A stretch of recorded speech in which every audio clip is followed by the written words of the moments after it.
Hello everyone, आज हम लोग पढ़ने वाले हैं क्लास 10th की भूगोल की बुक से चैप्टर नंबर 3 की पार्ट 4। पिछले क्लास में हमने पार्ट 1 से लेकर पार्ट 3 तक कंप्लीट कर लिया था। अगर आपने वो वीडियो नहीं देखी है तो आप प्लेलिस्ट में जाकर देख सकते हैं। यहाँ लिखा है, नदी परियोजनाओं पर उठी अधिकतर आपत्तियां उनके उद्देश्यों में विफल हो जाने पर हैं। यानी कि नदियों पर कई उद्देश्यों की पूर्ति के लिए बांध बनाए जाते हैं, लेकिन ऐसी बांध से फ़ायदे की जगह पर नुकसान भी होते हैं, जिसकी वजह से आपत्तियां भी होती हैं। वहाँ के जो लोकल लोग होते हैं, किसान होते हैं, उनको कई तरह के प्रॉब्लम्स का सामना करना पड़ता है, जिसकी वजह से वो नदी पर बनने वाली जो परियोजनाएं हैं उनकी आपत्तियां करते हैं, और इन्हीं आपत्तियों की वजह से नदी परियोजना के जितने भी सारे उद्देश्य हैं वो विफल हो जाते हैं। यह एक विडंबना ही है कि जो बांध बाढ़ नियंत्रण के लिए बनाए जाते हैं, उनके जलाशयों में तलछट जमा होने से वे बाढ़ आने का कारण बन जाते हैं। ये एक ऐसी विडंबना है कि एक तरफ बांध बनाई जाती है तो उससे बाढ़ को नियंत्रण करने के लिए बनाया जाता है, ताकि बाढ़ नियंत्रण हो और बाढ़ इलाकों में ना आए उनके जलाशयों में। यानी कि जब बांध बनाई जाती है तो इस तरफ जो पानी रहती है, इनके नीचे के ज़मीन में, नीचे के सरफेस में तलछट जमा हो जाते हैं, और तलछट जमा होने से वे बाढ़ आने का कारण भी बन जाते हैं। यानी कि जब बांध बनाई जाती है तो इस तरफ जितने भी पानी जमा होती है, ये क्यों जमा किया जाता है? इससे एक फ़ायदा ये होता है कि बाढ़ नहीं आएंगे, लेकिन इसी पानी के नीचे के सरफेस पे, यानी कि जब ये जो जलाशय होता है इसके ज़मीन के नीचे ही चट्टान, कीचड़, बालू जमा होने की वजह से ये पानी जो है ऊपर की ओर आने लगता है। जब ऊपर की ओर आने लगता है तो ये पानी ओवर हो करके आसपास के इलाकों में ये क्या होता है, बाढ़ आने का कारण बन जाता है। तो एक तरफ बांध को बनाया जाता है बाढ़ नियंत्रण के लिए, लेकिन दूसरी तरफ जब इसी जलाशय में तलछट जमा हो जाते हैं, पत्थर जमा हो जाते हैं, बालू और कीचड़ जमा हो जाते हैं, तो इसकी वजह से भी बाढ़ आते हैं। अत्यधिक वर्षा होने की दशा में तो बड़े बांध भी कई बार बाढ़ नियंत्रण में असफल रहते हैं। यानी कि जब ज़्यादा बारिश होती है तो ऐसे सिचुएशन में बड़े बड़े बांध भी कई बार ऐसा होता है कि वो भी बाढ़ को नियंत्रण नहीं कर पाते हैं और आसपास के इलाकों में बाढ़ आ जाती है। आपने पढ़ा होगा कि वर्ष 2006 में महाराष्ट्र और गुजरात में भारी वर्षा के दौरान बांधों से छोड़े गए जल की वजह से बाढ़ की स्थिति और भी विकट हो गई।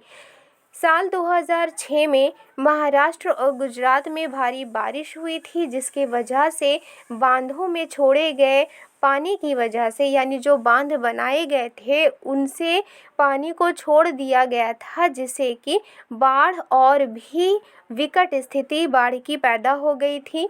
एक तरफ तो बारिश की वजह से बाढ़ थी और दूसरी तरफ बांधों से जो पानी छोड़े गए थे उसकी वजह से भी बाढ़ की स्थिति थी। यानी कि जब बांध बनाई जाती है तो एक तरफ जलाशय बन जाता है, यानी कि जो पानी है वो जमा हो जाता है, लेकिन जब बारिश होगी तो ये जो पानी है ये क्या होगा, ओवर हो जाएगा। तो इसलिए इसको ओवर होने से बचाने के लिए जो बांध है उसको, उसके दरवाजे को खोला जाता है, यानी जहाँ से पानी जलाशय से निकलने का जो इंतज़ाम होता है वहाँ से पानी को छोड़ा जाता है।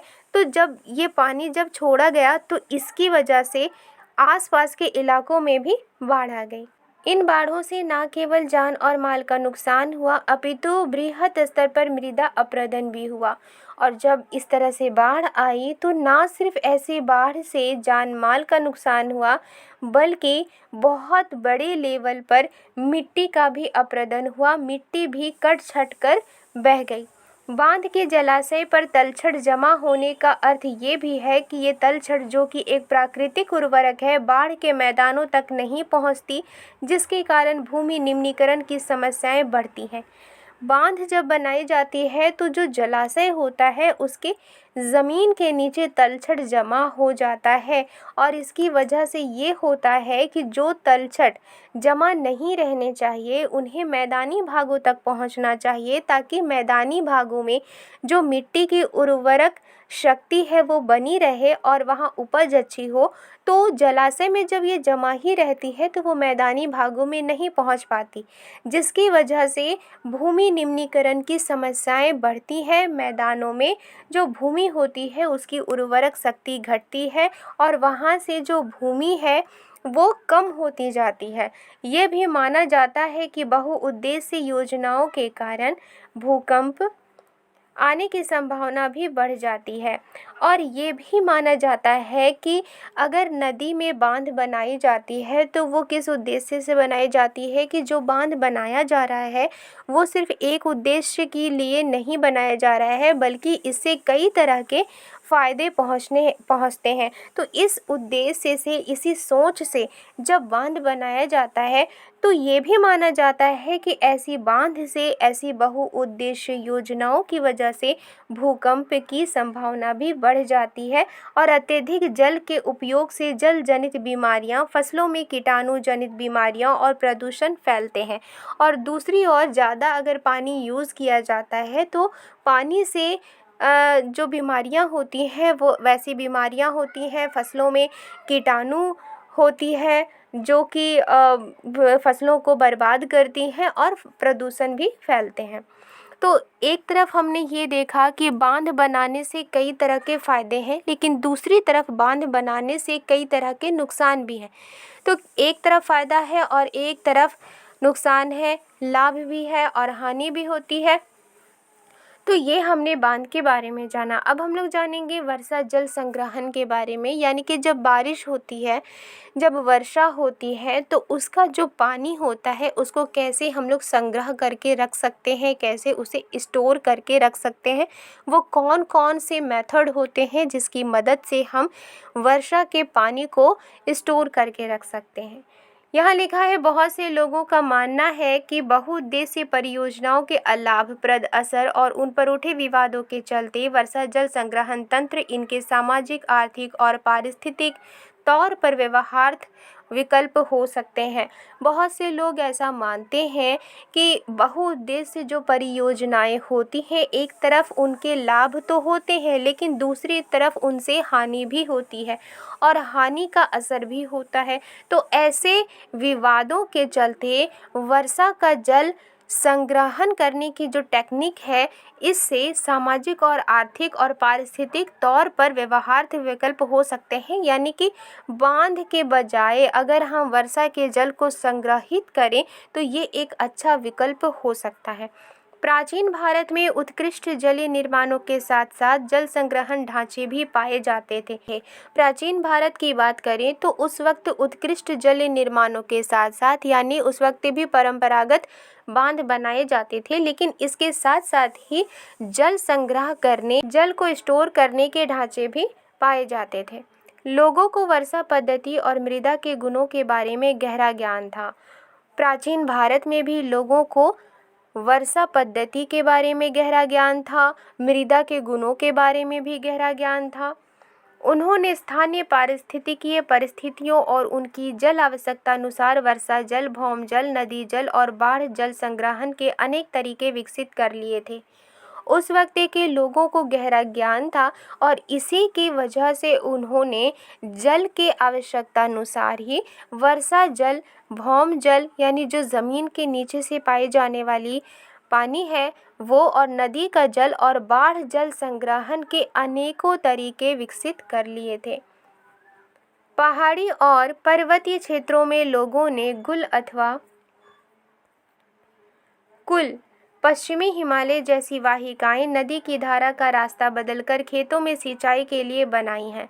यानी कि पहाड़ी और पर्वतीय क्षेत्रों में रहने वाले लोगों ने गुल, या जिसे कुल भी कहा जाता है, जैसी वाहिकाएं नदी की धारा का रास्ता बदलकर खेती में सिंचाई के लिए बनाई हैं। यानी कि जो मेन नदी होती है, इससे कई धाराएं निकालकर उन्होंने अपने अकॉर्डिंग उन्होंने सिंचाई के लिए व्यवस्था की थी। पश्चिमी भारत, विशेषकर राजस्थान में पीने का जल एकत्रित करने के लिए छत वर्षा जल संग्रहण का तरीका आम था।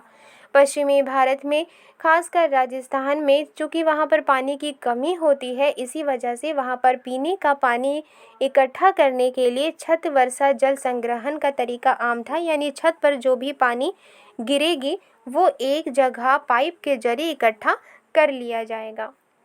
पश्चिम बंगाल में बाढ़ के मैदान में लोग अपने खेतों की सिंचाई के लिए बाढ़ जल वाहिकाएं बनाते थे। पश्चिम बंगाल में लोग क्या करते थे कि जब बाढ़ आती थी तो वो बाढ़ के पानी को अपने खेतों तक सिंचाई के लिए पहुंचाया करते थे। शुष्क और अर्ध शुष्क क्षेत्रों में खेतों में वर्षा जल एकत्रित करने के लिए गड्ढे बनाए जाते थे ताकि मृदा की सिंचित किया जा सके और संरक्षित जल की खेती के लिए उपयोग में लाया जा सके।